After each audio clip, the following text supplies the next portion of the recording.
Hi guys! For this video, pakita naman natin yung ating King Arms na P90. So, ang naka-code dun sa box niya is KAM3 Tactical. So, 6mm yung kanyang bala, magazine capacity niya nasa 300 rounds, and electric power siya. Okay, so check natin. And syempre, maya-maya, i-test fire din natin siya. So, itong unit guys, medyo kakaiba yung kanyang magazine. Ito yung pinaka-magazine niya. So, kakaiba rin yung kanyang switch selector kasi nandito sa may trigger yung switch selector para sa full auto, semi-auto, and safe. Ito yan. So, pag naka-switch siya dun sa letter S, naka-safe mode. Pag number 1, so naka-semi mode. Pag naka-A, full auto mode siya. Okay, so itong unit na to is electric type. Gagamit tayo ng li-poly battery. So ngayon, reload muna tayo ng BB. Okay, so pag tinatanggal yung magazine, ito yung pinaka mag-release niya. Yan, pipindutin lang natin pa ganyan. Tapos, iangat na natin to.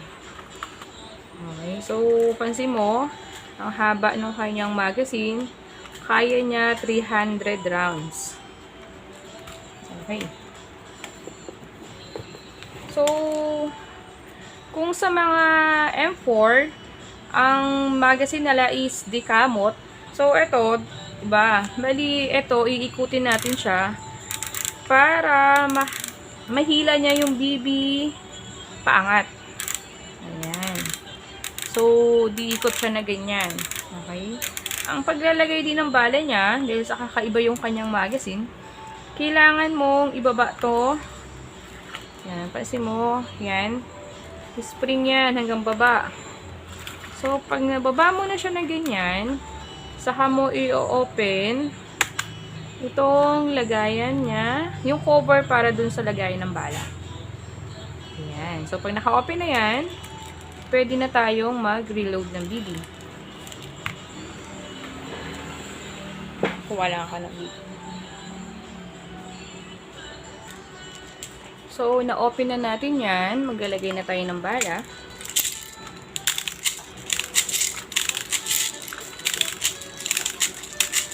So, ano naman siya guys malaki naman yung lagayan ng paglulusutan ng bala.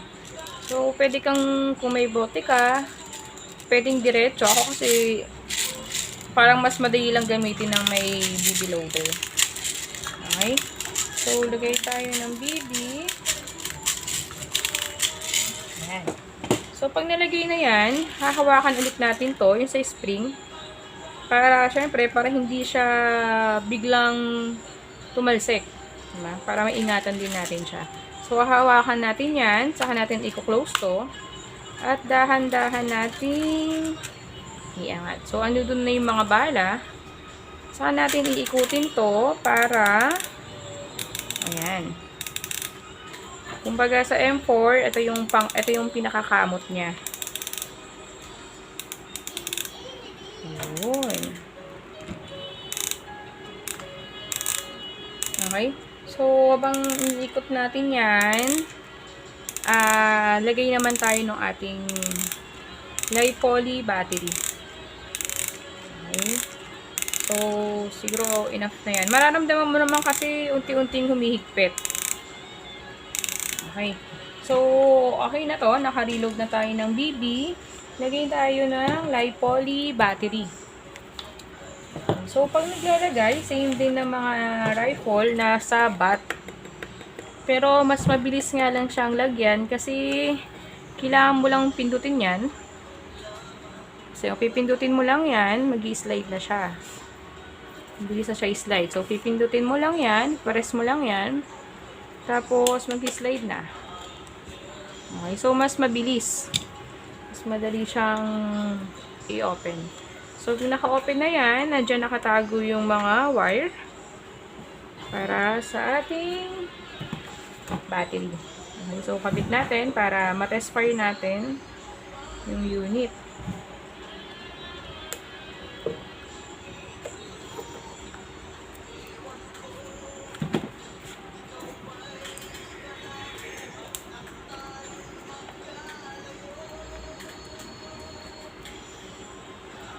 So, kailangan lang guys, hanapan natin ng magandang position yung wire para syempre mas maingatan natin.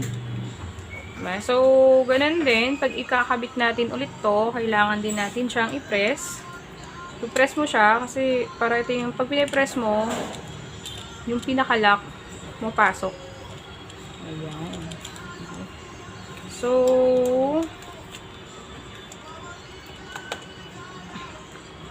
i-press natin, then up. Okay? Yun. So, nakapaglagay na tayo ng battery and nakaload na rin tayo ng BB. So, ito guys, pag electric type kasi, wala ka nang kailangan ikasa. So, once na nilagay mo yung bala, ready to fire na yan. Okay? So, kahit wala siyang magazine, pag tinrigger mo yan, tutunog na siya. Ha? So,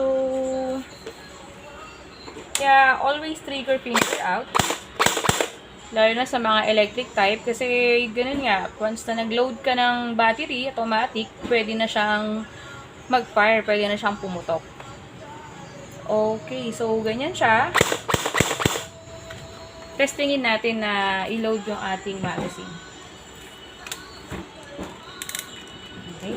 So, pag nag-load ng magazine, same process naman. I-press din natin to para pumasok sa dyan. And yan. Okay, so, ang kaganda na ito guys, marami siyang railing. So, marami kang pwedeng accessories na pwedeng ikabit sa kanya. Yan. So, may railing sa ibabaw, sa kabilang side. Okay, sobrang formado nung unit natin ngayon. So, meron na tayong magazine. Testing natin. Testing natin yung kanyang fire. Okay, so start tayo sa semi-mode. Okay. Start tayo sa semi-mode.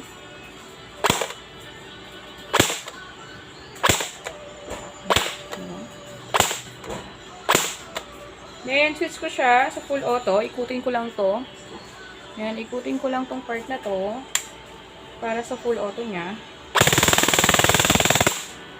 Diba? Actually, ang ganda niya, guys. So, kung naghahanap ka ng pang CQB na weapon or airsoft, so, pwede to. Diba? So, yan guys, ang ganda. Ayun. So, naubusan na rin siya ng bala. Itong part na to, design lang siya eh. Hindi, wala siyang purpose. So, design lang talaga siya. Okay. So, yung T90 natin, meron tayong dalawang color. So, meron din tayong color tan nito.